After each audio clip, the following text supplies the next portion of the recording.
नमस्कार मेरे प्रिय साथियों, आप सभी का अपने YouTube चैनल एचएसपी क्लासेज में स्वागत है। आज हम आपके लिए लेकर आए हैं कन्हैयालाल मिश्र प्रभाकर जी का जीवन परिचय और साहित्यिक परिचय। एक ही वीडियो में आपको जीवन परिचय भी मिल जाएगा और साहित्यिक परिचय भी मिल जाएगा, उसके साथ रचनाएं भी मिल जाएंगी महत्वपूर्ण। तो आइए देखते हैं आपको कैसे तैयार करना है कन्हैयालाल मिश्र प्रभाकर जी का साहित्यिक परिचय। यदि पेपर में पूछता है साहित्यिक परिचय, जीवन परिचय पूछता है, चाहे जो पूछेगा आप यहीं पर बदल दीजिएगा, जीवन परिचय कहेगा तो यहाँ पर जीवन परिचय डाल दीजिएगा।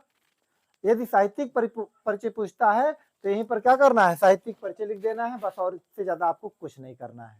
तो देखें, अभी हम बताएंगे जीवन परिचय संक्षिप्त रूप में आप कैसे लिख सकते हैं। तो आइए देखते हैं साहित्यिक परिचय। पहले, कन्हैयालाल मिश्र प्रभाकर का जन्म सन 1906 ईस्वी में देवबंद यानी सहारनपुर, इधर ब्रैकेट में लिखा है सहारनपुर, सहारनपुर क्या है, एक जिला है, के एक साधारण ब्राह्मण परिवार में हुआ था। इनके पिता का नाम रमादत्त मिश्र था। इनके पिता का नाम क्या था, रमादत्त मिश्र था। अब देखें, फिर कहा कि वे कर्मकांडी ब्राह्मण थे। कैसे ब्राह्मण थे, कर्मकांडी ब्राह्मण थे। प्रभाकर, देखो यहाँ पर प्रभाकर केवल लिखा गया, इसका मतलब इस पूरे का शब्द का अर्थ है, ठीक है। प्रभाकर जी की आरंभिक शिक्षा सही से नहीं हो पाई थी क्योंकि इनके घर की आर्थिक स्थिति सही नहीं थी। इन्होंने कुछ समय खुर्जा के संस्कृत पाठशाला में, कहां पर, खुर्जा के संस्कृत पाठशाला में शिक्षा ग्रहण की। वहीं पर राष्ट्रीय नेता आसफ अली, ध्यान दें, राष्ट्रीय नेता आसफ अली का भाषण सुनकर बहुत अधिक प्रभावित हुए और बीच में ही पढ़ाई छोड़कर राष्ट्रीय आंदोलन में शामिल हो गए। उसके बाद इन्होंने अपना पूरा जीवन देश की सेवा में लगा दिया। ध्यान दें, आसफ अली का भाषण सुनकर जो है ये राष्ट्रीय आंदोलन में शामिल हो जाते हैं, उसके बाद अपना पूरा जीवन देश की सेवा में लगा देते हैं। स्वतंत्रता आंदोलन के समय इन्होंने स्वतंत्रता सेनानियों के अनेक संस्मरण लिखे। जब देश आजाद हुआ तो इन्होंने महान नेताओं के संपर्क में आने के कारण खुद को पत्रकारिता के क्षेत्र में लगा दिया। इस क्षेत्र में इन्हें बहुत अधिक सफलता मिली। इन्होंने हिंदी साहित्य के क्षेत्र में महत्वपूर्ण रेखा चित्र और संस्मरण लिखे हैं जो हिंदी साहित्य के लिए बहुत ही सराहनीय कार्य है। ध्यान दें, इस कन्हैयालाल मिश्र प्रभाकर जी का साहित्यिक परिचय इस प्रकार तैयार किया गया है कि आप एक कहानी के माध्यम से तैयार कर सकते हैं, एकदम आसानी से तैयार कर सकते हैं, आप परेशान मत होइए। अब देखिए, अगर आपको संक्षिप्त अगर जीवन परिचय देना है तो लिख सकते हैं। संक्षिप्त में करना क्या होगा आपको, यहाँ पर देखिए पहले लिखना जन्म, ठीक है, हेडिंग डालिएगा, वहां पर जैसे लिखेंगे संक्षिप्त जीवन परिचय, एक जैसे जिस प्रकार देखिए किताब में आप देखे होंगे एक बक्से में अर्थात एक डिब्बे के रूप में बंद रहता है, तो उसी प्रकार आप भी लिखिएगा। जन्म में इसको डालिएगा, जन्म स्थान में उसको डालिएगा, पिता का नाम डाल दीजिएगा, ठीक है, आरंभिक शिक्षा उनकी कैसे हुई थी, कैसे नहीं हुई थी, कहां पर किए थे, उसके बाद फिर इनकी मृत्यु का सन डाल दीजिएगा, हो जाएगा पूरा का पूरा काम। तो अब देखें, इसके बाद पेपर में केवल आप इतना लिखिएगा, चाहे जीवन परिचय पूछे चाहे साहित्यिक परिचय पूछे, आपको लिखना इतना है। इसके साथ साथ आपको महत्वपूर्ण रचनाओं के बारे में बताते हैं, आइए, जो कि विधा के साथ भी तैयार रखिए, स्क्रीनशॉट ले लीजिए और लिख लीजिए। अब पेपर में 100% गारंटी है कि ये आएगा जरूर।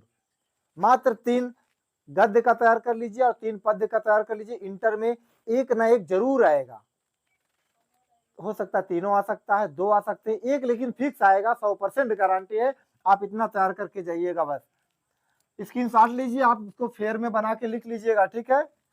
आइए महत्वपूर्ण रचनाओं के बारे में चर्चा करते हैं।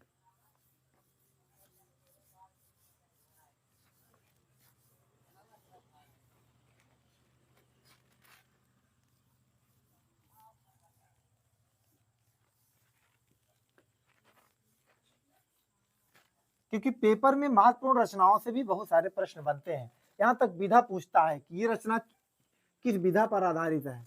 आइए एकदम आसानी से हम तैयार करते हैं। यहाँ पर लिखेंगे महत्वपूर्ण रचनाएं, महत्वपूर्ण रचनाएं। अब देखिए पहला लिखते हैं रेखा चित्र। रेखा चित्र, देखिए शब्द से ही पता चलेगा रेखा चित्र में क्या क्या आएगा। जैसे लिखा है जिंदगी मुस्कुराई, जिंदगी मुस्कुराई, जिंदगी मुस्कुराई। उसके बाद फिर भूले बिसरे,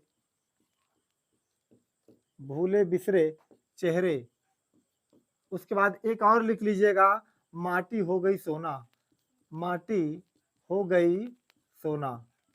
ये तीन रचनाएं जो हैं आपको कौन सी हैं, रेखा चित्र हैं। जिंदगी मुस्कुराई, माटी हो गई सोना, भूले बिसरे चेहरे।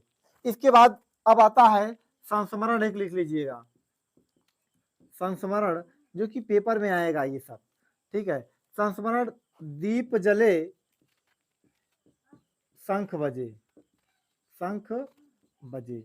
अगर आप पार्ट 1 देखे होंगे, पार्ट 1, पार्ट 2, पार्ट 3, ये रचना उसमें शामिल है। दीप जले शंख बजे से क्या है, संस्मरण है। किसका है, कन्हैयालाल मिश्र प्रभाकर जी का है। उसके बाद फिर लिख लीजिएगा ललित निबंध, ललित निबंध। देखिए इनके ललित निबंध में कौन कौन से हैं, जैसे है क्षण बोले, क्षण क्षण बोले कण मुस्काए, मुस्काए, क्षण बोले कण मुस्काए, बाजे पायलिया के घुंघरू, बाजे पायलिया, बाजे पायलिया के घुंघरू, ध्यान दे, बाजे पायलिया के घुंघरू। इस प्रकार से अब पेपर में आएगा कैसे, देखिए कहेगा बाजे पायलिया के घुंघरू के रचनाकार कौन है, तो आपको बताना होगा प्रभाकर जी हैं। बट फिर आएगा इसी इसी पे प्रश्न, देखिए बाजे पायलिया के घुंघरू की विधा है, तो उसमें रहेगा रेखा चित्र, संस्मरण, ललित निबंध। उसके बाद एक और दे देगा, उपन्यास दे देगा। बात समझ पा रहे हैं। इस प्रकार से आपका ये कन्हैयालाल मिश्र प्रभाकर जी का जीवन परिचय कहेगा तो आप वहां पर जीवन परिचय डाल दीजिएगा, साहित्यिक परिचय कहेगा तो साहित्यिक परिचय वहां पर डाल के लिख दीजिएगा। एग्जाम में, बोर्ड के एग्जाम में 100% आपको पूरा का पूरा नंबर मिलेगा। और इस वीडियो को लाइक, सब्सक्राइब, शेयर जरूर कीजिए और अपने मित्रों को भी बताइए, इससे पढ़ें ताकि जो है कि एक नोट्स के माध्यम से तैयार हो जाए और पेपर में अच्छा सा अच्छा अंक प्राप्त हो सके। धन्यवाद।